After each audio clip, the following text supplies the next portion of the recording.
Hi, I'm Hilton Carter, plant stylist and designer, and I have a lot of plants in my home, and I love a space that is full of plants. Whether you're renovating or not, I hope these tips on how to style plants in your home will be helpful.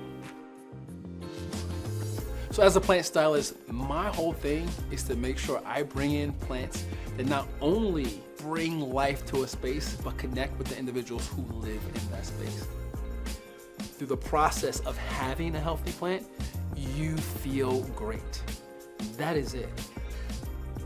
I think the one thing when it comes to styling a home is making a decision on what you want that space to say, what you want it to do. So one of the tips for plant styling your home is to bring in more light, and that's adding more windows or fixing the type of windows that you have in your space. Light controls everything that you're able to do. The more light you can bring in, the more fun you can have when it comes to playing with greenery inside of a space. So in the sunroom, we decided to do nothing but floor to ceiling windows and allow all of that light to come in here. And as I like to say, the more light, the more green, and that is in full effect in the sunroom. Now, when we walk into the kitchen, what you'll see is that we also expanded the amount of light that we had coming in here. So now we're able to have more plants come from different angles throughout the space, and it allows for more plants to sit further back into the kitchen. So you're also able to have stuff on the counter as well. Bringing light where there was none before. So we had no light in this corner of the house before. We had a small window here when this was a powder room, but we renovated this space, pushed the powder room back. So now we just had this small window here. Why not make it larger to bring more light into the kitchen? So then that can then spill into another open space, which is now our dining room. And here, the windows aren't necessarily utilized to bring more light into the plants that are inside of this room. It allows us to be able to see out and see all of the greenery outside of the home. So another styling tip that we did for the home was to have an in-floor planter. Now, if you're gonna do this in your own home, it has to be based on light.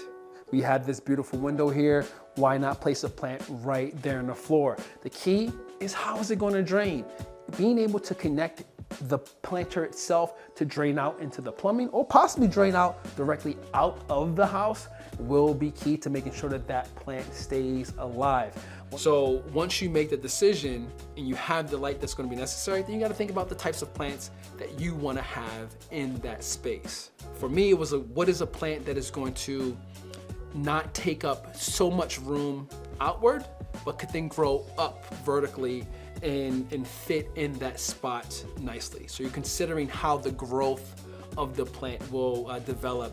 One thing that we benefited from was the foresight to know that when we had a young child, there might be a time when we would have to pull the plant out so that they weren't kind of digging down in the soil, getting real in there, maybe even eating dirt. I've seen kids do that in the past. So when we did notice that our kid was getting a little handsy on the plants, wanted to dig our fingers in the soil, we pulled the plant out, and we have a cover that is exactly the same wood as our flooring here, this red oak, and we just put the cover right on top of it. Now there was just no plant, there's just a cover, and it's equal, it just becomes one single floor. And what we did was we just took our potted plants and put them right here as well.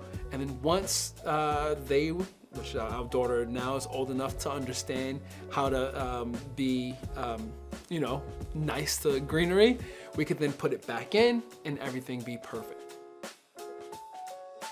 So a plant styling tip that many can do in their own home is to try to use the vertical space, right? There was a moment where my wife was like, we have too many plants.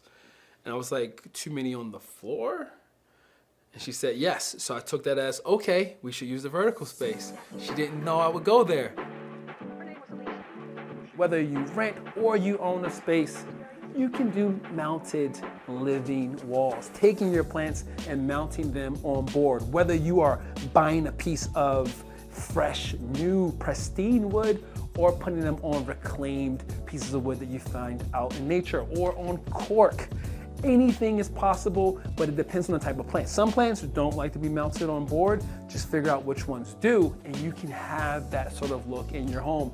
The one thing for me is always trying to protect the surface that I'm placing them on, whether that's having paint that is going to be more water resistant, or if that's having little felt pads on the back of each board to protect that moisture from getting on the wall surface. There are so many different varieties that will allow for you to then mount them, right? And then the care is just taking them off the wall, placing them in your sink, watering them, letting them dry out for a few, and then putting them back on the wall. You're always gonna have the best sort of, I would say, results when you go with ferns. So if you're going with a bird's nest fern or a staghorn fern, these are great sort of plants to mount on boards. You can do your bird's nest anthuriums. They're gonna be great to mount on board as well. These are plants that kind of grow on trees out in nature. The apathetic plants. Some bromeliads. There's some bromeliads that are really nice that can be mounted on cork that you can then put on your wall. These bromeliads are great, or air plants themselves are always something that, again, grow on trees in the wild.